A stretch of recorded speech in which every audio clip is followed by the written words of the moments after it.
గురుగారు ఏప్రిల్ 17వ తేదీన అమావాస్య. ఆ రోజు చాలామంది అమావాస్య అనగానే దిష్టి తీసి పడేస్తూ ఉంటారు. అంటే దిష్టి తీయడం వల్ల నిజంగా ప్రతిఫలం అనేది ఉంటుందా? దిష్టి పోతుందా? ఇక్కడ గ్రహణ సమానమైనటువంటిది అమావాస్య. అంటే గ్రహణంతో సమానమైంది. రవిచంద్రుల కలయిక వల్ల చంద్రుడి యొక్క కాంతి హీన కాంతి అవ్వడం, చంద్రుడి యొక్క కాంతి తగ్గిపోవడం వల్ల కొంత మనకి మానసికమైనటువంటి ఇబ్బందులు ఏర్పడుతుంటాయి. ఎవరైనా సరే మానసికంగా బలంగా లేని వాడికి శరీరం కొంత నలతగా అనిపించడం అనేది కామన్ కనబడుతుంది. అటువంటి మానసికమైనటువంటి అనుకూలతని పొందడానికి ఉప్పుని తిప్పివేయడం, దిష్టిలాగా తీసేయడం, మిరపకాయలను తీసివేయడం, అంటే ఒక అగ్రెసివ్గా ఉండేటువంటి పదార్థాలను తిప్పేస్తారు. అంటే అగ్రెసివ్ అంటే చూడడానికి కొద్దిగా భయంకరంగా ఉండడం. ఉప్పు అనేది కొంతగా మనకి ఒంటికి ఉన్నటువంటి కొన్ని ఆరాని క్రియేట్ చేస్తుంది, డెవలప్ చేస్తుంది, బాగా ఆక్సిజన్ బాగా క్రియేట్ చేస్తుంది. కాబట్టి ఉప్పు తిప్పేయడం. ఈ ఎర్ర మిరపకాయలు తీయడం వల్ల ఏంటంటే మనిషికి లేనటువంటి ఒక ఉద్రేకం లాంటిది ఏర్పడుతుంటుంది. అంటే ఉద్రేకం కలిగించడమే, అంటే మానసికమైనటువంటి తక్కువ డౌన్గా ఉన్న వ్యక్తుల్ని ఉద్రేకంతో మంచి ఒక పరిపక్వంగా తీసుకురావడం, ఒక దాని ఏమంటారంటే ఒక సైంటిఫిక్గా చెప్పాలంటే మీకు ఎనర్జెటిక్గా తీసుకురావడం.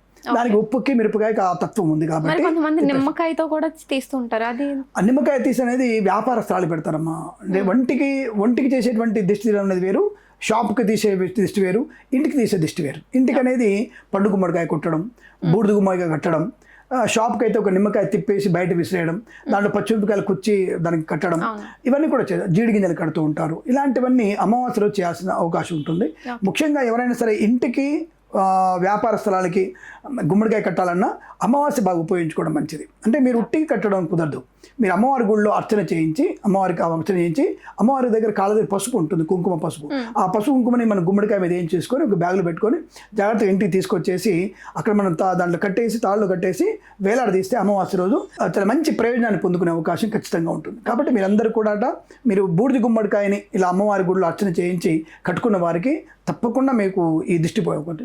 అది ఒంటికి మాత్రం నిమ్మకాయలు తిప్పేయడం, జిగింజలు తిప్పేయడం, కొంతమంది దూదిని కాల్చేయడం, కొంతమంది మిరపకాయలని కాల్చేయడం, ఇవన్నీ కూడా చేస్తున్నారు. ఇవి కాల్చి చాలామంది బయటపడేస్తుంటారు. అది కొంత తప్పు పని. అది ఇప్పుడు నీకున్నటువంటి నెగిటివ్ ఎనర్జీని 10 మందికి పంచడం కరెక్ట్ కాదు కదా. దాన్ని డస్ట్బిన్లో పడేయచ్చు. మనం దాన్ని తీసుకెళ్ళి మీరు డస్ట్బిన్లో పడేయగలిగితే తప్పకుండా దానివల్ల మంచి ప్రయోజనాన్ని పొందుకుంటారు. దానివల్ల మీకు ఇంటికి, ఒంటికి, వ్యాపార స్థలాలకి ఈ అమావాస్యలో చేసేటువంటి దిష్టి తీసేయడం అనేది విశేషమైనటువంటి ప్రతిఫలాన్ని పొందుకునే అవకాశం ఖచ్చితంగా ఉంటుంది. ప్రాక్టికల్గా మీరు దాన్ని అనుభవించవచ్చు కూడా, ఖచ్చితంగా జరుగుతుంది అది. ఓకే. గురుగారు, ఇప్పుడు ఈ దిష్టి కోసం గుమ్మడికాయ కానీ కొంతమంది స్ఫటికం అదొకటి కడతా ఉంటారు. అంటే ఇప్పుడు ఇంటి గుమ్మానికి మనం కనిపించేలా, బయట వెళ్ళే వారికి కనిపించేలా కట్టాలా, లేదంటే కొంతమంది లోపల కట్టేస్తూ ఉంటారు అది కనిపించకుండా కవర్ చేసేసి, దానివల్ల ఏమన్నా ఉపయోగం ఉందంటారా? అపార్ట్మెంట్ కల్చర్లో బయట కనబడదు. నిజంగా ఒక అపార్ట్మెంట్లో 10 ఫ్లాట్లు ఉన్నాయనుకోండి, ఏదో ఫ్లాట్లేగా వీడి గుమ్మడికాయ వీడికి కనబడుతుంది. అయినా సరే దిష్టి పోవడానికి అవకాశం ఉంటుంది. కాబట్టి ఇంటిలో ఉన్నటువంటి నెగిటివ్ అనేది బయటి వ్యక్తుల యొక్క దృష్టితో పాటుగా లోపల ఉన్నటువంటి నెగిటివ్ ఎనర్జీని బయటికి లాగేస్తుంటుంది. కాబట్టి లోపల ఉండే నెగిటివ్ ఎనర్జీ ఉంటుందిగా.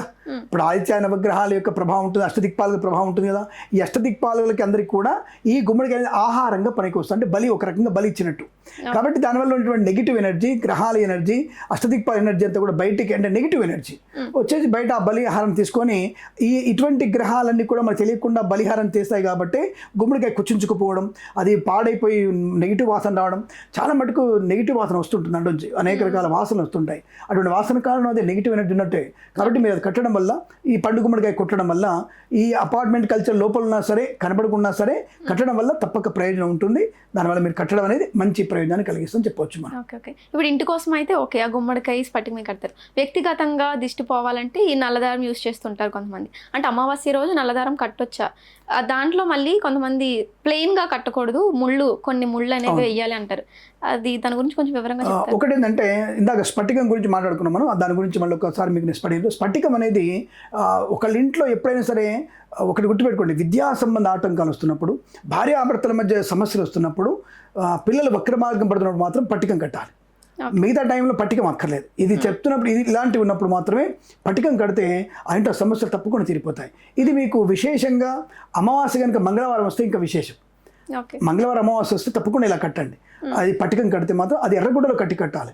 దానివల్ల మంచి ప్రయోజనం మాత్రం ఖచ్చితంగా ఉంటుంది. అది గుర్తుపెట్టుకోండి. అమావాస్య రోజు కట్టడం అనేది శుభయోగాన్ని కలిగిస్తుంది. ఇప్పుడు మీరు అడిగిన ప్రశ్నకి, ఈ దారాన్ని, నల్ల దారాన్ని కడతారు కదా, అంటే 3 ముళ్ళు వేసి కడతారు. అంటే ఒకే దగ్గర 3 ముళ్ళు వేసి కడతారు. అంటే మన కర్మేంద్రియ సంబంధించింది అనేటువంటి భావనతో, ముగ్గురు అమ్మవార్ల అనే భావంతో, ముగ్గురు త్రిమూర్తుల భావనతో 3 ముళ్ళు వేసి కడితే నెగిటివ్ అనేది తొందరగా తొలగిపోతుంది, ఒక దేవుడు కాదు దేవుడు మనల్ని తీసేస్తున్న భావంతో కడతారు. ఆ 3 ముళ్ళల్లో 9 ముళ్ళు వేయమంటాను నేను. అంటే నవగ్రహాల ప్రీతి కొరకు 9 ముళ్ళు వేసేసి దాన్ని కట్టుకోవడం వల్ల మంచి ప్రయోజనం మాత్రం ఖచ్చితంగా ఉంటుంది. త్రిమూర్తుల ముళ్ళ కన్నా నవగ్రహాల 9 ముళ్ళు వేయడం వల్ల మీకు చాలా మంచి ప్రయోజనం ఉంటుంది. అలా 9 ముళ్ళు వేసి కట్టుకోవడం వల్ల ప్రయోజనమే.